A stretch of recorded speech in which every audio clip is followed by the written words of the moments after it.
welcome to this seated sequence for Padmasana, Lotus Pose. So please remember, if you never make it to actual Padmasana, it's okay. Just doing these postures is going to help you get to the benefits of the posture. So that's the most important thing. And Padmasana does all kinds of wonderful things, from conquering death to triumphing over old age and disease. So that's a good thing. Flex the feet, bring the knees together, sit up straight and tall. You can tent the fingers to help you lift and spread the chest. Other side, other ankle in front. And probably feel the difference between the two sides. Same thing though, tailbone down, outer knee to outer hip, and just try to let that inner groin relax. So, and then today, let's just take a baseline. So come down off of your support if you can, and just try swastikasana, sitting up, and try bringing the foot into the groin. Try bringing the other foot into the groin. Again, stop at any point. If you need to stop at swastikasana, that's fine. Or Ardha Padmasana, that's also fine. And then we'll try the other side. Opposite foot to opposite groin. Maybe you stop here. Other foot to opposite groin. Maybe, maybe not. But just notice what you feel. I felt a lot of sensation in my ankle. So let's see how that feels after this seated practice. Begin by coming back to that swastikasana. Inhale, lift up, and exhale, come forward, but make sure you don't do this and don't round the spine. So bring that heart forward, lengthen through the back of the neck, tuck the chin in. And at some point that back is going to round a little bit, and then reach the arms out only insofar as you can keep that space in the chest, that heart moving forward. And breathe. Moving into all nostril breathing or into ocean breath. On the inhale, think about floating the heart forward, lengthening through the side waist.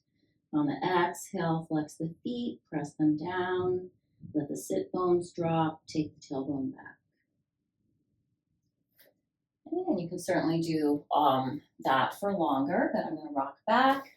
Other side, inhale to open it, exhale, try to keep that opening as I come forward.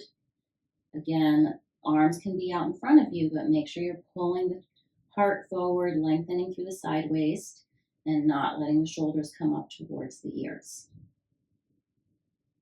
Inhale, release a little. Exhale, flex a little bit more through those hip creases, the feet. Chin into towards the throat.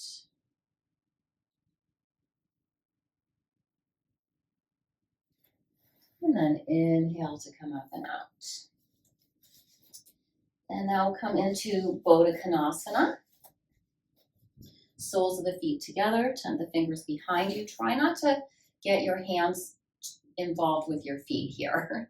They are from a distance. The hands are behind you, and then you could use your hands to scooch your pubic bone, your pelvis, towards those heels.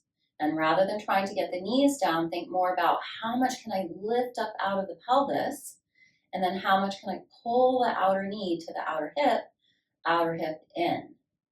And then lengthen from inner groin to inner knee. Lengthen through the back of the neck, lift up through the crown of the head, lightly pull the face in. Baddha Konasana, cobbler's pose. And then from here, stretch those legs out. Upavista Konasana. Reach through the heels, outer hip down. And sit bones down and back. So you should feel almost as if the low back moves back, but then lift and spread the chest by pulling the upper spine in.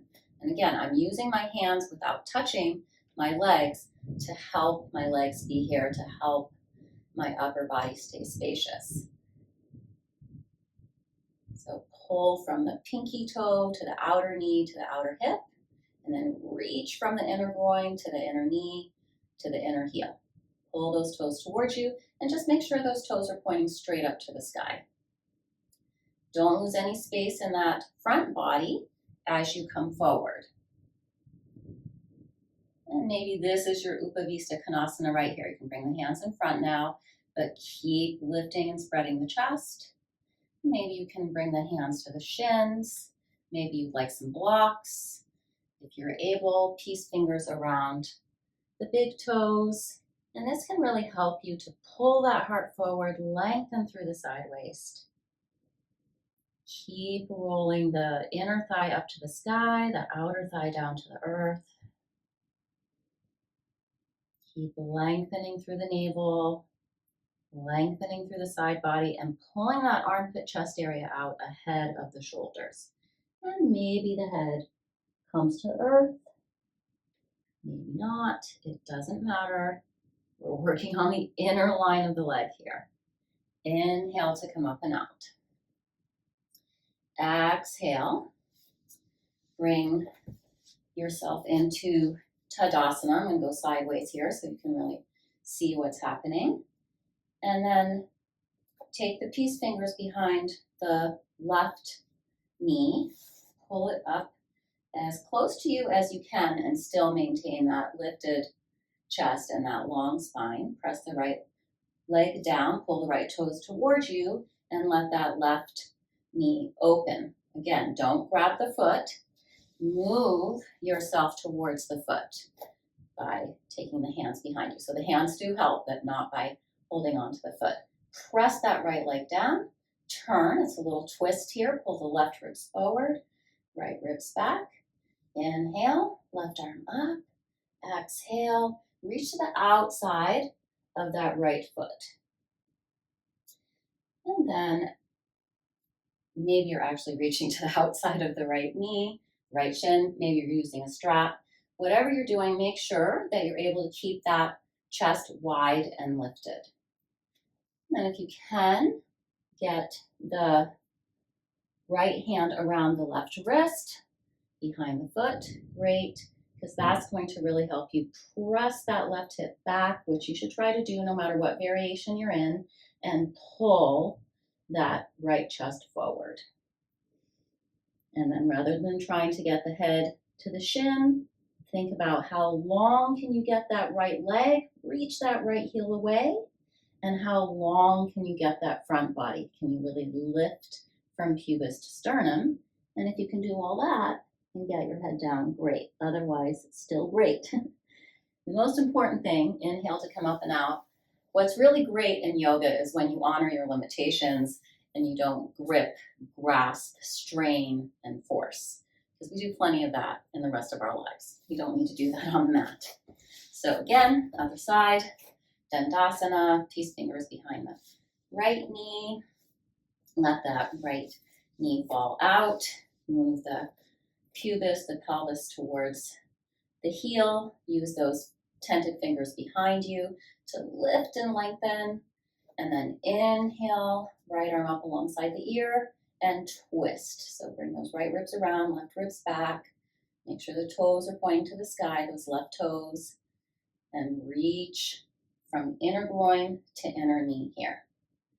And then again, maybe you're just coming to the outer knee, outer calf, outer ankle, or maybe you are using a strap.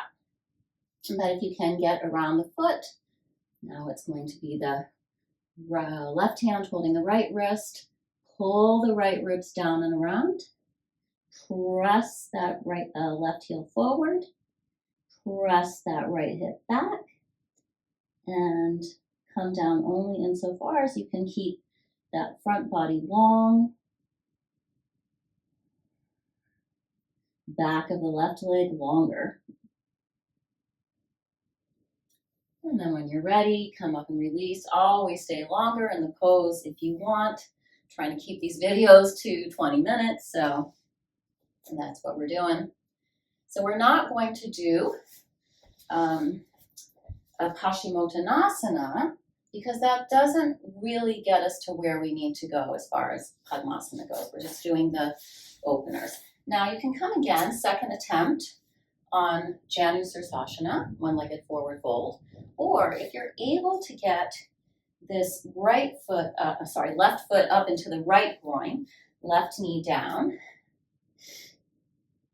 and you could even take a little twist here. Now, I don't know if you can see, I've got my left hand reaching for my left toes. Left knee down, left knee up, come back to Janu Sirsasana. And then start to bring yourself over and around. So first over, then around. And same cues as Janu Sirsasana. Pull the heart forward, reach the right heel forward, and come down any amount. Feel that low back open and spacious. So reach down through the sit bones, back through the tailbone, and then lift that heart forward. Inhale to come up and out. Exhale, come through a little Upavista Konasana here, why not? And then you can come into Janu Sirsasana on the other side. So notice with Janu Sirsasana, we don't grab the foot, but if we're coming into the Ardha Padmasana forward fold, then we will use the hands to help the foot, then spin around, grab the right toes with the right hand, and just start to come forward. And then eventually you can release that, bring it around, right ribs down, left ribs back. Or you can keep the bind if you like. Most important thing, left heel reaches away from you, right hip reaches back and down.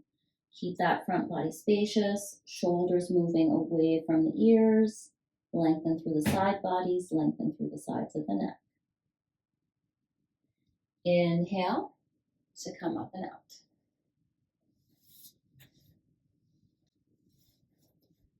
So that is the seated sequence that will really help you to be in Padmasana. We'll just finish up with a little twist. So if you need to have something under your right hip so that you can sit up straight, if this is happening, you need to put a blanket under your right hip. And you can either take the left ankle into the arch of the right foot, or you can take this left leg into Virasana and the right foot up into the left groin. So whichever you want to do, you want to be able to sit up straight and then swing around. I have to help myself a little. Grab that right toe with the right hand. Take the left hand to the outside of the left thigh. And just gently turn yourself to the right. Right ribs back, left ribs forward. Be in that left sit bone though. And then to finish the pose, whether you're in the staggered legs or the sort of Ardha Padmasana, Virasana leg, you finish by actually looking down and over to the left. So the spine is turning to the right, except for the cervical spine, which is turning to the left. And then exhale, release, either from this Padmasana on the right, Virasana on the left, or like I said, you could have just done that like this.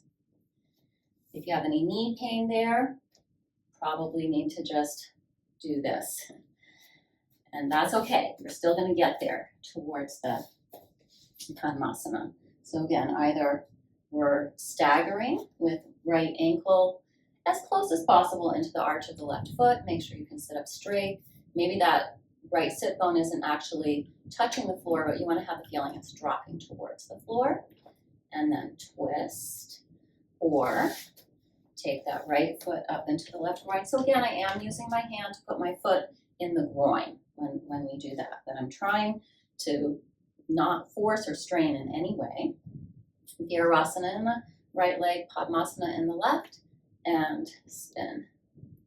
So whatever you've chosen, drop that right sit bone down, lift and spread the chest, look back behind you at first, but then to finish the pose, turn and look down and to your right.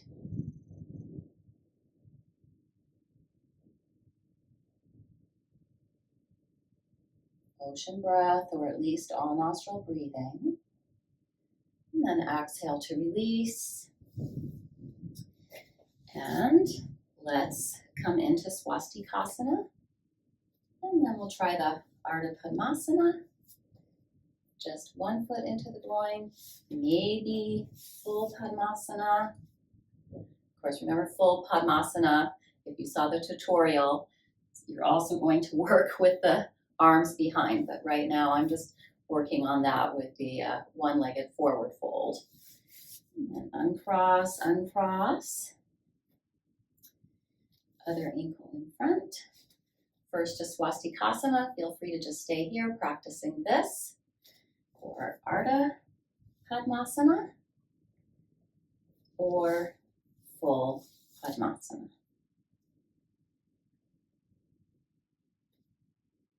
Thanks for joining me for this practice today. Namaste.